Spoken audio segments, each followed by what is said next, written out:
In a nation searching for answers, every household has a story, and every story is shaped by the politics of our time. Your struggles, your hopes, your future. We bring you the voices of the people and the leaders who must respond. Because a stronger democracy starts with informed citizens. This is where Zambia comes together to talk, to question, and to push for better. Your voice, your power, your Zambia. The Political Square. Only on BMTV. Zambia's light, Zambia's voice. Good evening and welcome to the Political Square on BMTV. I'm your host. My name is Temwani Nkhata. And tonight we bring you thoughtful analysis on three developments that continue to shape Zambia's political landscape. Our focus is on the final legal chapter surrounding the burial of Zambia's sixth Republican President, Edgar Chagwa Lungu. After weeks of legal proceedings and national debate, the court delivered its judgment, bringing clarity to a matter that captured the country's attention. We examine what the ruling means, the implications for the family, the government, and the nation, and whether this decision finally brings closure to one of Zambia's most closely watched legal and political disputes. From there, we turn our attention to the United Party for National Development as it officially launched its campaign machinery ahead of the next electoral cycle. What messages is the ruling party putting before the Zambian people? What priorities are being outlined? And what does this launch set the tone for what promises to be a highly competitive political season? And finally, we examine remarks from the Tonse Alliance regarding the country's national reserves. The opposition has questioned whether maintaining growing reserves should remain a priority, while many Zambians continue to face economic hardships, delayed payments, and the rising cost of living. We explore the argument being presented, the government's economic position, and whether national reserves should primarily serve as a long-term financial safeguard to be deployed more aggressively to address immediate challenges facing ordinary Zambians. Three major stories, three important national conversations, one program committed to inform, balance, and bring out thoughtful political analysis. This is the Political Square on BMTV. Let's begin. We reflect on a story that has tested not only the law, but also our understanding of leadership, family, politics, and national identity. It's a story that has unfolded over the course of a year, capturing the attention of Zambia, Southern Africa, and indeed the international community. A year after the passing of Zambia's sixth Republican President, Edgar Chagwa Lungu, his final journey remains incomplete. His passing marked the end of one chapter in Zambia's political history, but it has also opened another, one that would eventually be decided not in the court of public opinion, but in the courts of South Africa. For many Zambians, the death of a former head of state was expected to unite the nation in mourning. Traditionally, Zambia accords its former presidents full state honors, recognizing their contribution to national leadership regardless of political differences. The expectation was President Lungu would be returned home, accorded a state funeral, and buried at Embassy Park alongside other former heads of state. However, the events took a different course. Following his death in South Africa on the 5th of June 2025, where he had been receiving medical treatment, discussions began between the Zambian government and the Lungu family regarding arrangements. What initially appeared to be a matter of planning soon developed into a disagreement over who ultimately had the authority to determine where and how the former president would be buried. The government of Zambia maintained that Edgar Lungu was not only a member of a family, but also a former head of state who represented the nation. It argued that, in keeping with established practice and national tradition, he deserved a state funeral in Zambia, organized and coordinated by the government. Officials maintained that such an honor was not merely ceremonial, but reflected the present or respect owed to the office of the president and to the country's democratic history. The Lungu family, however, viewed the matter differently. They argued that politics beyond public office, he was a husband, a father, a brother, and a family member. They maintained that burial arrangements were fundamentally a family responsibility and further stated that the former president had expressed personal wishes concerning his burial. According to the family, those wishes should be respected, and they believed the prevailing political environment made it difficult to fulfill wishes under a state-managed funeral. What might have remained a private disagreement quickly transformed into a legal dispute. Burial preparations were suspended as both sides sought legal clarification in South Africa, where President Lungu had died and his body had remained. The matter first came before the High Court of South Africa, Gauteng Division in Pretoria. Before the court were two competing principles. One hand stood the Zambian government, arguing that as a sovereign state, it had a legitimate interest in ensuring that a former head of state received official national honors through a state funeral that was conducted in Zambia. Yeah, like where I am, I'm a small attorney general. Yeah. But really, my family cannot, if I died today in this studio, my family has to find out from the government. Yeah. And my family and the government should be talking how I should be buried. Yeah. And what we have now, yes, that is true what you are talking about. The government should still be talking, and I believe they are talking. Secretary to the cabinet, they had been talking. Yeah. Haven't been briefed. They are doing that behind the closed doors. And I was told that's what they agreed. They shouldn't go to the media, what they are discussing. Okay. So I'll be told what I'm waiting for. Yeah. If they have agreed, then they'll come. Right. Well, I didn't say that. Yeah. I didn't say that we'll bury. I said it's my prayer. It's my prayer that parties can agree and we bury before the elections. Yeah. The family might not want to bury before elections. Right. The government's wish is that we must bury before elections. Right. Yeah, you know, it's a national thing. Yeah. And there are mixed emotions. I'm conscious that the family, all of us, we have a different emotion towards but the family's emotion should be respected. They have to be respected. Right. But at the same time also, the family should know that President Lungu was a national leader. And speaking for myself, if President Edgar Lungu is buried in South Africa, the children maybe, the wife maybe, the siblings might take it, it's good that way. But grandchildren in the future, they will be questioning us why did they do that? Right. I mean, it's good every time people come, they go there to the embassy to pay the respects. And even in court, even the lawyer for the family in court said, the court asked, where did the President Lungu, where did he want to be buried? They said he wanted to be buried in Zambia. On the other hand, stood the Lungu family, asserting that under South African law, burial decisions primarily belong to the deceased next of kin unless there is a binding legal instrument providing otherwise. After considering the arguments, the High Court initially ruled in favor of the Zambian government, a decision that appeared to clear the way for the former president's repatriation to Zambia. But the legal battle was far from over. The Lungu family appealed the decision, taking the matter to the Supreme Court of Appeal of South Africa in Bloemfontein, one of the country's highest judicial authorities and final appellate court for the civil matters. The appeal judges revisited every aspect of the dispute.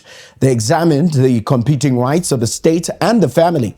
They considered South African legal principles relating to burial rights, the authority of next of kin, and whether any enforceable agreement existed that gave the Zambian government the legal authority to determine the burial arrangements. In its judgment, the Supreme Court of Appeal overturned the earlier High Court decision.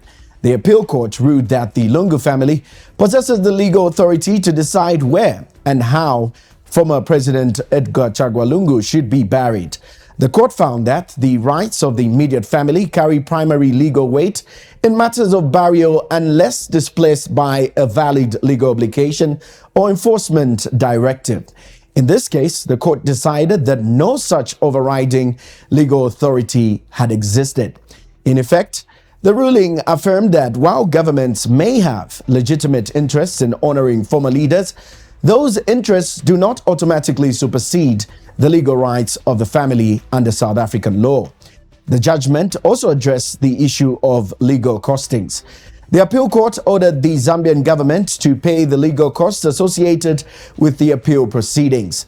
While the court did not impose punitive damages or financial penalties beyond the normal civil process, the cost order means that the government will bear the legal expenses during the incurring appeal.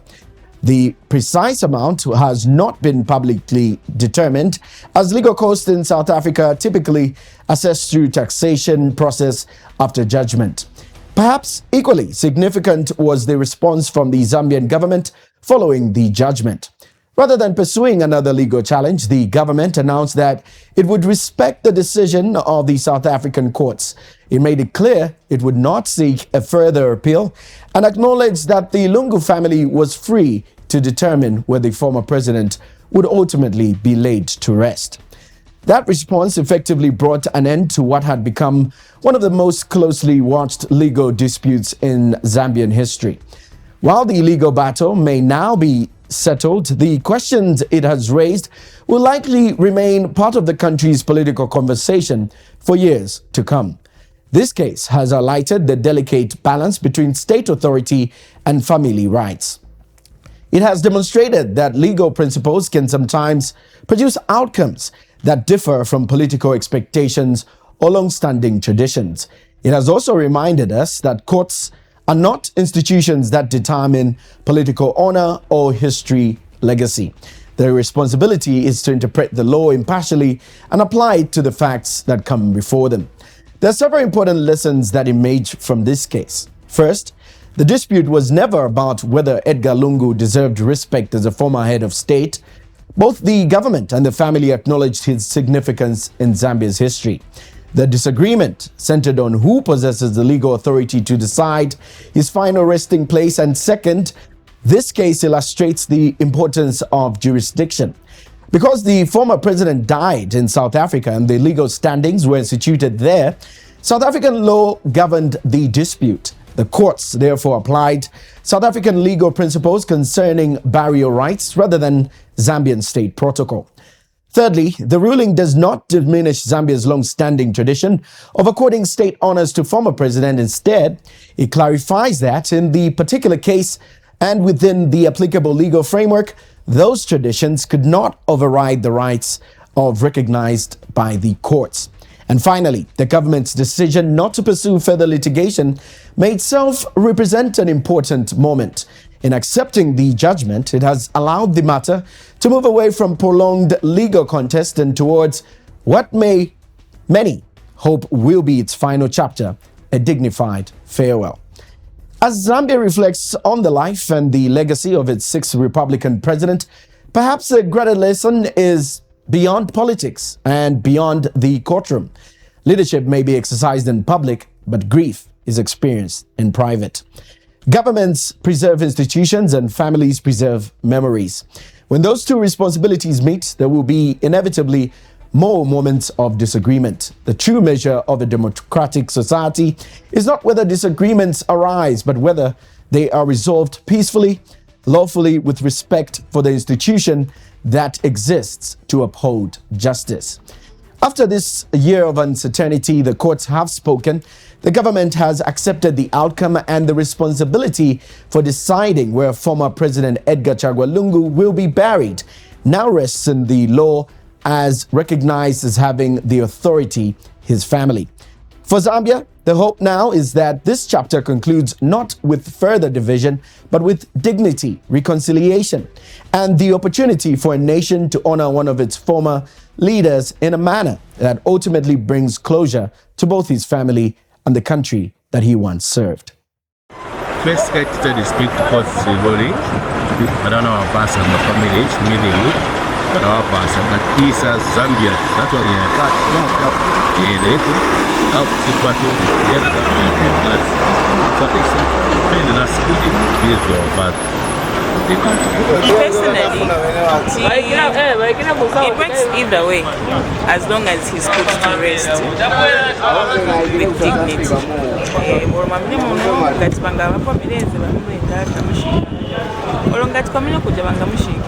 If as long as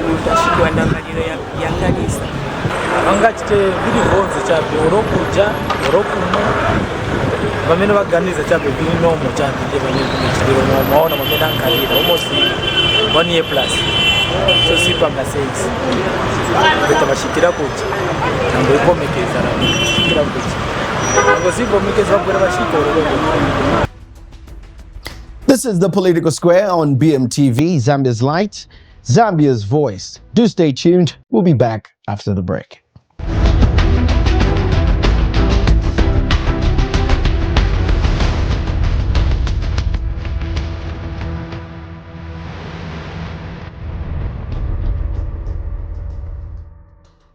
New vibes with BMTV. Get ready, Zambia, because BMTV is about to bring you the hits with local stories, drama, comedy, and news that is all about you. Local vibes only. Catch stories from Lusaka to Livingston, towns to villages, Zambian stories told by Zambians. Drama and entertainment, from townships to trending shows, we have the best local content. News that you care about, local news, national pride, and what's happening in your hood. Your stories, our spotlight. We feature you, your talents, and your passions. Tune in now and let's vibe, Zambia. BMTV, Zambia's Light, Zambia's Voice.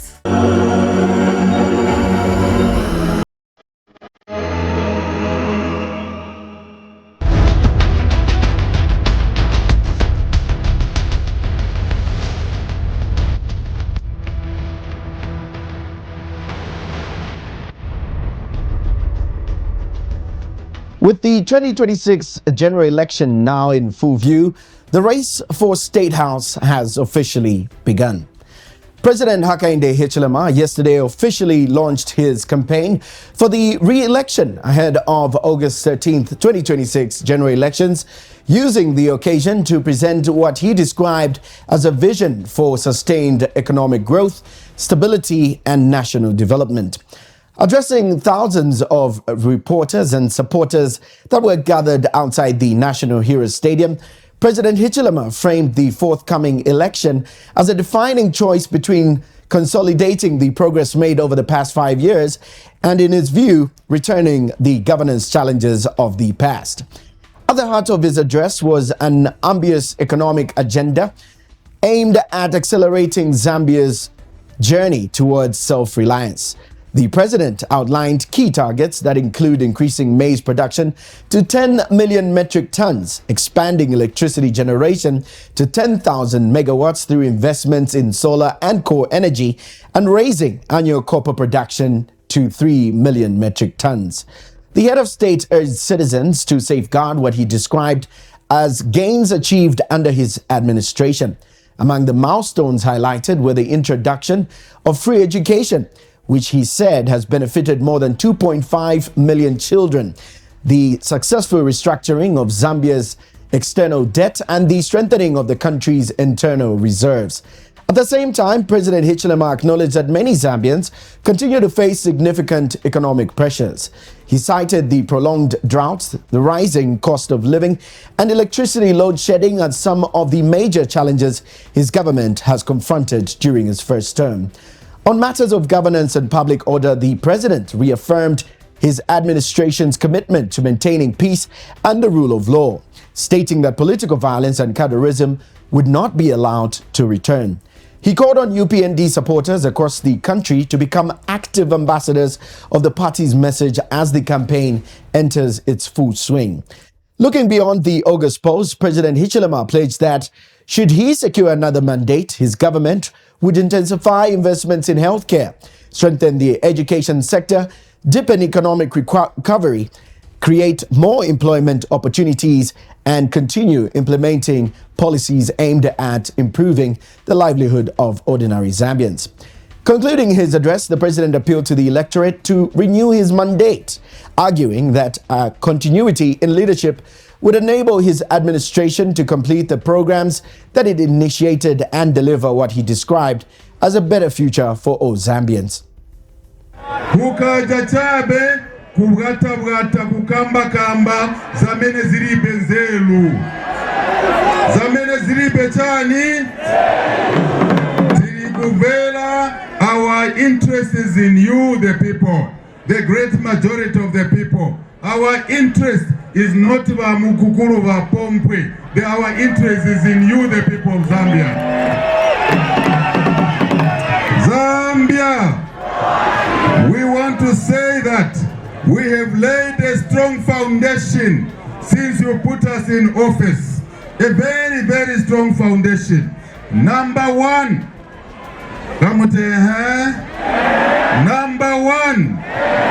when we were in opposition, we promised you free education. Today, we have 2.5 million children who have returned to school. Free education is here. In another hot topic, every nation keeps something aside for a rainy day. Families save for emergencies. Business build financial buffers to survive difficult times. Countries are no different. For Zambia, the financial cushion comes in the form of foreign exchange reserves, a stockpile of international currencies and assets that help protect the economy when uncertainty strikes. They are rarely discussed in everyday conversations, yet they quietly influence the value of the kwacha, the cost of imported fuel and medicines, investor confidence, and ultimately the prices ordinary citizens pay every day. Recently, these reserves have become the subject of political debate. Tonse Alliance party leader Brian Mundubile, speaking at a rally in recent, questioned how Zambia's reserves are being used and whether the utilization reflects the realities facing ordinary citizens. His remarks have sparked an important national discussion, not simply about politics, but about economic priorities.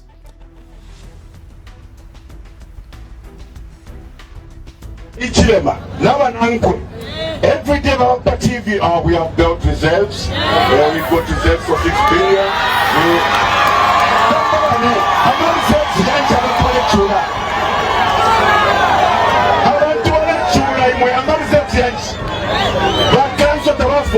So tonight on the Political Square, we ask a broader question. When is the use of national reserves a sign of responsible economic management?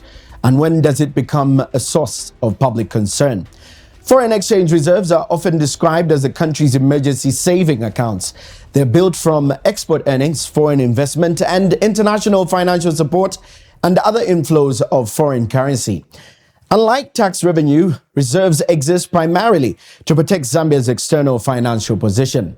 When global fuels prices rise, when international markets become unstable, when the kwacha comes under pressure, or when essential inputs must continue despite circumstances, these reserves allow the country to respond.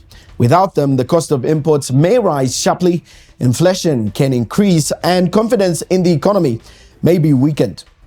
But reserves are not unlimited. Every withdrawal raises an important question. Will enough remain when the next crisis arrives? Or should there be used in crises such as salary payments or improve the suffering of people, as alluded to by the Tonse Alliance president? It is against this backdrop that Brian Mundubile addressed supporters during his recent rally.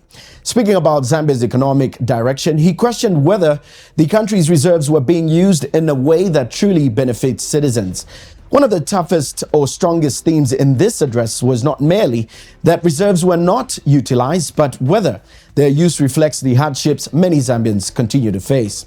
He questions why a country would not draw upon its financial reserves, while, according to his remarks, many citizens continue to struggle economically with concerns over delayed payments to some suppliers and contractors, unemployment, and the rising of cost of living. His message posed the question that many viewers may also ask. If people are experiencing economic hardship, should national reserves be used to provide immediate relief? It is a compelling political question, but it is also one that deserves careful examination. Foreign exchange reserves are often misunderstood as money that governments can simply spend whenever there is need. In reality, their purpose is much more specific. They are primarily intended to maintain confidence in the country's financial system, stabilize the exchange rate, finance essential imports, and provide protection during periods of economic shock. They're not generally designed to finance recurring government expenditure such as public sector salaries, pensions, or routine operations. Those obligations are ordinarily funded through government revenue, taxation, and budgetary allocations. That, though, does not mean reserves cannot benefit citizens. They already do, indirectly. When the reserve help stabilize the kwacha, they reduce pressure on fuel prices. When fuel prices remain stable, transport costs are moderated. When transport costs are controlled, the prices of food and other goods are less likely to rise sharply. Reserves also help inputs for medicines, medical equipment, and other strategic commodities. In that sense, the benefits eventually reach households, even if not directly through cash payments. This brings the debate to its most important point. Perhaps the real question is not whether reserves should benefit the people. They should. Some economists argue that stabilizing the economy itself, the greatest service reserves can provide. Others believe that in times of extraordinary hardships, governments should carefully consider whether part of those reserves can actually support targeted emergency interventions, provided there is credible strategy to rebuild them. Whichever position one takes, one principle remains widely accepted. National reserves are strategic national assets. They should be transparent, carefully justified, and guided by long-term national interest rather than short-term political pressure. Economic history tells us that reserves are not accumulated simply to be untouched. Countries around the world drawn upon them during financial crises, pandemics, commodity shocks, and periods of severe market instability. The issue has rarely been whether reserves should be used. The real debate has always been whether they are used wisely, whether they solve today's challenges without creating crisis tomorrow. For many Zambians, discussions about reserves may appear distant from daily life, yet their impact is felt everywhere. The value of the kwacha affects the prices of imported goods, fuel, transport costs, food prices, all determining household budgets. Behind these realities lie decisions made by government, central banks, and economic planners, often in the management of national reserves. In this sense, reserves represent far more than financial statistics. They represent confidence, preparedness, and economic resilience, and ultimately, public trust. The comments made by Tonse Alliance President Brian Munduwile have therefore contributed to an important national conversation. In his defense at the UPND campaign held at Euro Stadium yesterday, President Hakainde Hichilema offered a detailed account of the government's position on Zambia's $6.5 billion foreign exchange reserves, describing them as a strategic national safeguard rather than funds for routine expenditure.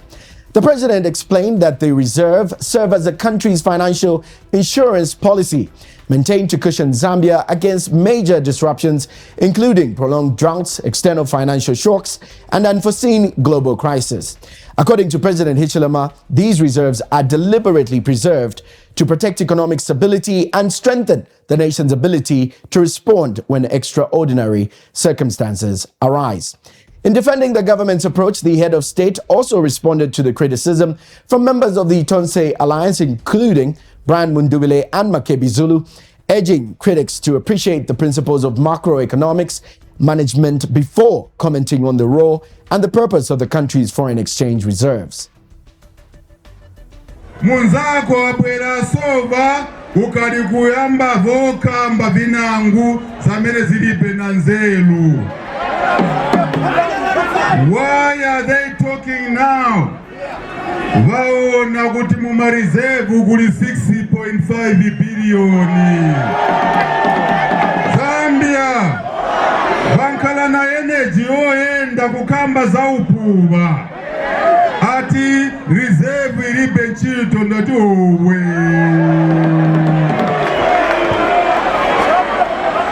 Zambia ija reserve ni insurance, ni policy insurance, ni assurance, ni confidence.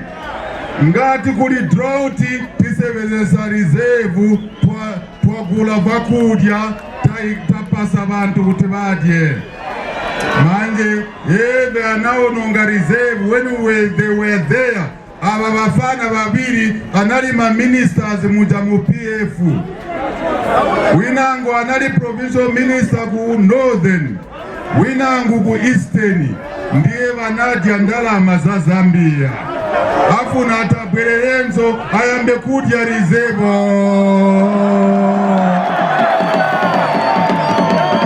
Zambia muja mu reserve ni naika musefu na looking anakina vala suiwona. Zambia ija reserve ni abana Zambia ngati kulichilala. There is drought, ticho sako tungono twagula chimanga twadyesa bantu ba Zambia. Zambia ngati kuli nkondo ku Middle East, we can use our reserve to support the kwacha. That's why mwaona kwacha ni yolimba, mwaona kwacha ni yojitachani. Manje mukadya reserve ngati tinadya reserve mwamene vanadya reserve ni shimanje kwacha inalelo nkala uti inkale 40 kwacha per dollar. Last week the whole world voted that the Zambian kwacha was the best performing currency in the world. Mayewe vanzako vasunga economy bwino bwino vapanga mambani muzi vafamaga ngatalima enangu chimanga agulisa chimanga aika mubani olobutala, so that ngati mvula sinagwe angadyese vana vake. Uza anadya chimanga chonse na uza anasunga wanzeru niuti manja manja manja manja manja manja manja. Zambia, I have a message for those boys. We have introduced free education. Go back to school, muzapunziran, so you can understand how the economy works. Now, whether one agrees with his position or not, the questions raised deserve thoughtful discussion. Healthy democracies are strengthened when difficult questions are asked. They're strengthened even further when questions are examined through facts, context, and informed public dialogue rather than political emotion alone. Perhaps the greatest lesson from this debate is that Zambia's reserves should never belong to politics. They belong to a nation. Their purpose is to protect the republic through uncertain times and strengthen its future. The debate over Zambia's reserves is unlikely to end anytime soon. As political parties continue to present their visions for the country's future, economic questions such as these will remain central to public discourse. The challenge for every government is finding a delicate balance between responding to today's pressures while protecting tomorrow's stability. The challenge for every citizen is understanding that balance and holding leaders accountable for how it is achieved is the way to go. Ladies and gentlemen, this is The Political Square on BMTV. As always, the issues we've discussed tonight remind us that politics are not simply about those who hold office. It's about the decisions that shape the lives of every citizen. Whether it's a court judgment that closes a significant chapter in our nation's history, the launch of a political campaign that signals the road ahead, or a national debate over how public resources should be best served for the people, informed discussion remains essential to a healthy democracy. Thank you for watching The Political Square, your platform for thoughtful political conversation. This has been Temwani Nkhata, wishing you a pleasant evening. A huge thank you to my co-producer, Sontua Morris Sinkala, our entire transmission team, and the BMTV management. Good night, and God bless Zambia. In a nation searching for answers, every household has a story, and every story is shaped by the politics of our time. Your struggles, your hopes, your future. We bring you the voices of the people and the leaders who must respond. Because a stronger democracy starts with informed citizens. This is where Zambia comes together to talk, to question, and to push for better. Your voice, your power, your Zambia. The Political Square. Only on BMTV. Zambia's light, Zambia's voice.